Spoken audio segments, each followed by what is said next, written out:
Hindi lalagay ko sa burat ko. Natulog ka, no? Hindi nga pwede Ngayon, pa. obligasyon mo yung bayaran. Ibig sabihin, Bakit pera pa- mo na yun. Hindi natin Ano ibig sabihin yung obligasyon para Bayaran. bayaran? Hindi natin pera yan. Huwag natin Ibig sabihin, pag hawak mo yung pera, pera mo na. Hawak mo. Oh, hawak mo na, pera mo na. Dapat ingatan. Hindi Tama? natin pera yan. Pera ng ibang tao yan. Ganun kasi nahawak mo na eh. Ibig sabihin, pag nasa sayo na yung bagay, Pera mo na yun. obligasyon na yon. Yung obligasyon na yon, Kaya pag-ingatan. pag-ingatan. Eh, paano kung hindi na-ingatan? Bayad yun. Bayaran talaga. Hindi ah. Ayun na. Ingat na ingat na. Nandun na. Kasi Bayaran niya talaga yun. Ibig sabihin, Ayaw. pera mo na yan. pera nga nila yan. Hindi sa akin pera yan. Pag nawala yan, punta na bukas alas 6 ng umaga. Paano ko sasabihin? Diyos yun, nawala. Pabayaran mo. Oh, paano babayaran yun? Paano babayaran yun? Biyahe ka. Pabayay. Isang araw, kita mo ba yung 4,000 na yan? Hindi mo 4,000 ginabitin natin eh. Di ba? 500 lang. Paano ko sasabihin na nawala yung 500, eh, binigay ni tita, 4,000 na buo.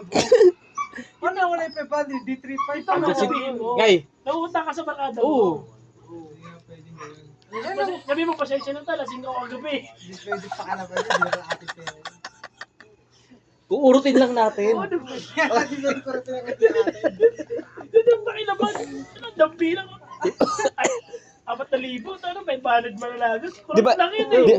di ba sa atin ang kurot, nakukitan tayo sa bagay. Kurot lang. Kurot Pero lang. hindi natin dapat kurutin yung pera ng iba. Hindi naman.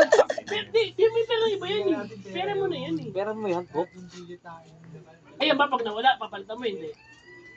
Pwede tayo, pero hindi naman nawala. Halimbawa lang naman. Ano ba dapat talaga?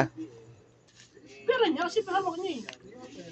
Ikaw ba, pag may perang pinahawak sa'yo, pera mo na yun, di ba? Hindi, pinahawak lang sa iyo. Ano lang yon? Kaya kasi mabayaran niya eh. Hindi. Kung pinahawak lang sa'yo, pwedeng kukunin ka agad sa'yo. Pwedeng mamaya, pwede bukas. Pero kung bukas naman, abonado lang. Abonado lang, abonado lang. Ang paluwagan, Kurot lang. Naman eh. Kung urutin mo lang naman eh. Oo.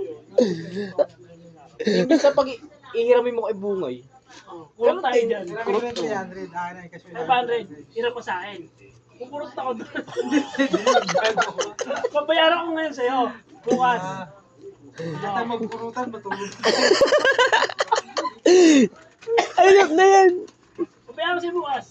Pagising na pagising mo, tawag ka. Saan yung Gcash? Yun. Tita, kasi ano, buno ko yung pera kasi nalaglag.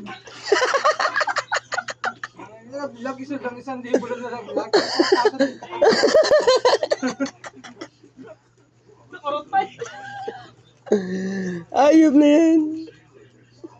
Tayo kumurot, matulog na tayo. Dahil sa kurot na yan. Sabi ko, birthday, huwag yung birthday yun. Ako